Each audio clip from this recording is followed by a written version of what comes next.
La segunda cosa que el Che apunta, nunca lo olvidó, y era que cualquier proceso de transformación social debe de saber que termina enfrentándose con los Estados Unidos, que no es posible la neutralidad frente al imperialismo y que todo proceso democrático en América Latina o es antiimperialista o acaba siendo absorbido o acaba siendo destruido por los Estados Unidos, y que por tanto los movimientos revolucionarios democráticos o tienen un punto de vista, como decía Mariátegui, antiimperialista, o esos movimientos democráticos perecerán o simplemente serán, como tantos otros, integrados, comprados, cooptados por el poder norteamericano. Y la tercera conclusión que sacó el Che, que es la parte que más polémica llegó en América Latina y que sigue siendo polémica hoy, era que tarde o temprano todo proceso democrático tenía que hacer frente al problema militar de la revolución, que para el Che era la inevitabilidad antes, durante o después de la lucha armada como mecanismo para que las clases dominantes fuesen y dejasen el poder.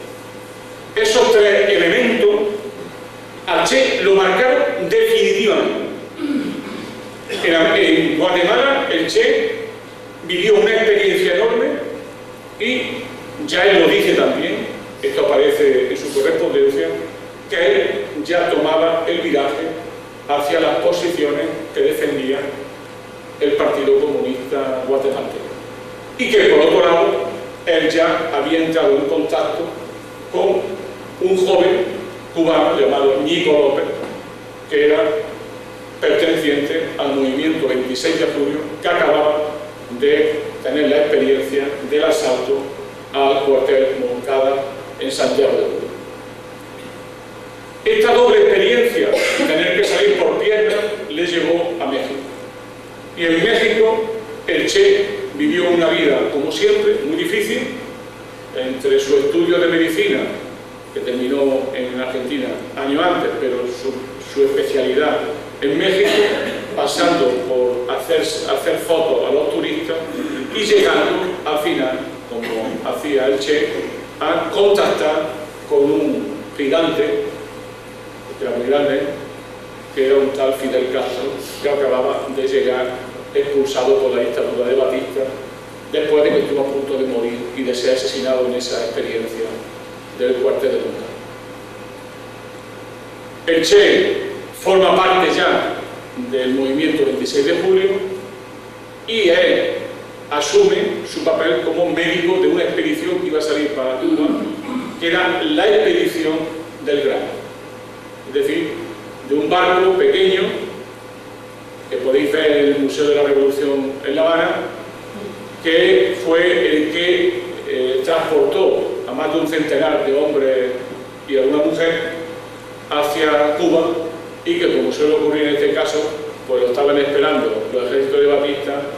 y le dieron, como dicen los jóvenes, por un tour. En esa experiencia, yo le he contado alguna vez, a mí me sorprende mucho de una parte de un relato que hace el Che,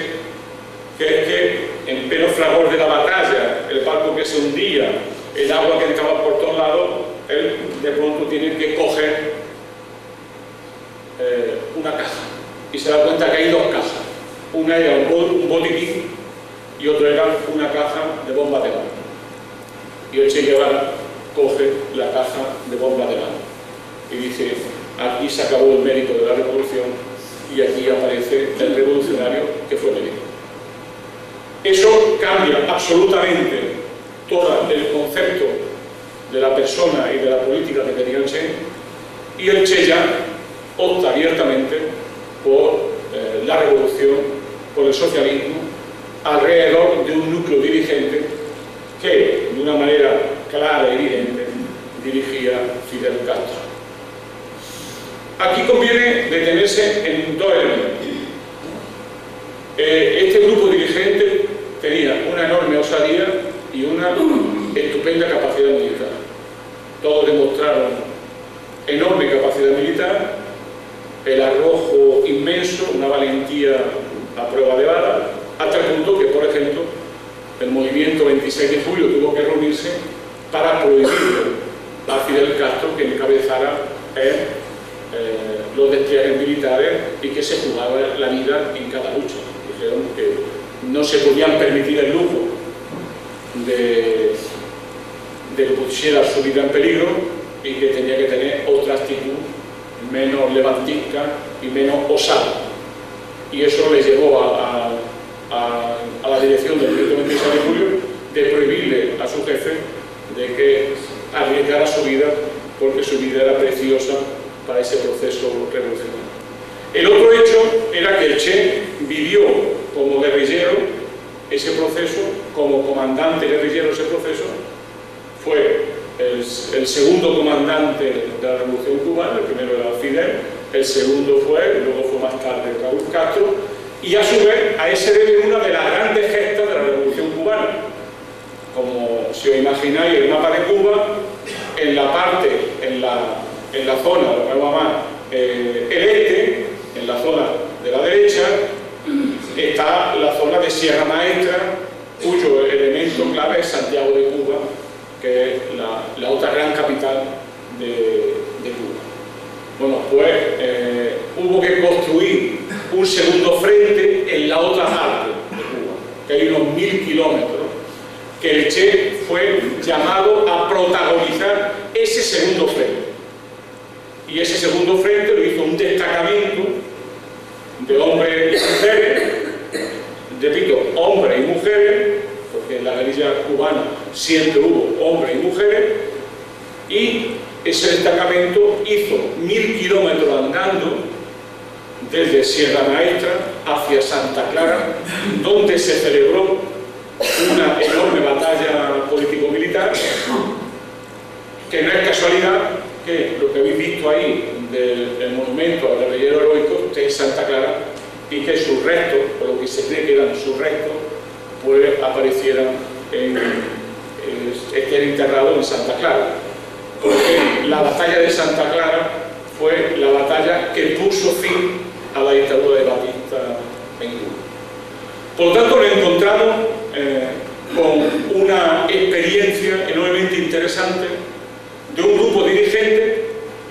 que de golpe y porrazo se encuentra con el poder político en sus manos de Cuba. Porque la burguesía cubana, muy típico de la burguesía cubana además, pues cuando llega Fidel Castro se va porque esperaba venir de la mano de los soldados norteamericanos. O sea, toda la experiencia, todos se van los cuadros, se van los médicos, se van los gerentes de la empresa, todos se van porque sabían que pronto volverían con el 7º de caballería. Claro, obviamente los compañeros cubanos, los camaradas cubanos también lo sabían. Y ahí aparece la parte a la que voy a dedicarme un tiempo. Creo que es la parte más interesante y la menos conocida del Ernesto Che Guevara, a la que he dedicado prácticamente mi libro, que es lo que puedo llamar el problema y la solución que se le dio al problema siguiente: cómo construir una economía socialista viable a 90 millas de Estados Unidos y en un país subdesarrollado y dependiente como era Cuba. Y además, cuando hablo de subdesarrollado y dependiente, estoy hablando de dependiente